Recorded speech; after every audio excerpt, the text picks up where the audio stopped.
Сәлеметсіздер ме? Анда-санда қолдан нан пісіріп, үй ішілеріңізді қуантқыларыңыз келсе, осы рецепті соңына дейін көріңіздер.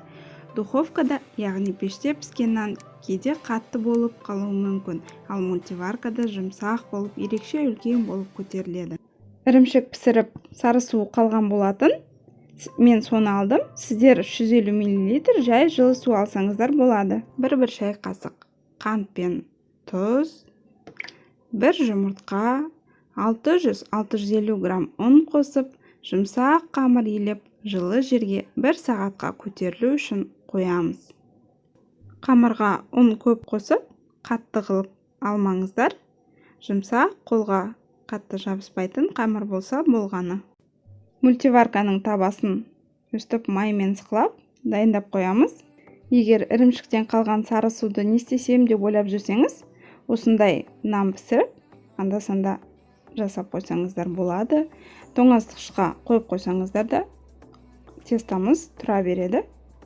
1 сағаттан соң нанымыз жақсылап көтерілді. Бір илеп алып, мультиваркаға саламыз. Выпечка режиміне 35 минутқа қоямыз. Қамырымыз тағы да әдемі болып көтерілу үшін. 35 минут өткен соң мультиварканың бетін ашпай-ақ, тағы да 60 минутқа выпечка режиміне қоямыз. Мен сіздерге көрсету үшін қақпағын аштым. Сіздер ашпай-ақ, сол мезетте қайтадан 60 минутқа қоясыздар. 60 минут өткен соң қамырымыз осылай пісті, үлкен болып көтерілді. Оны орамалдың көмегімен бетіне орамалды жауып, аударып аламыз.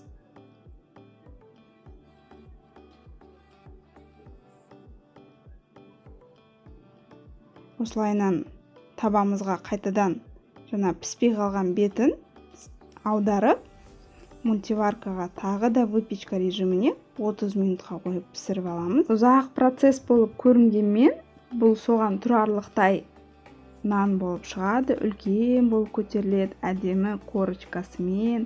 Үй ішілеріңіз риза болып, сіздерге рахметін айтатын болады.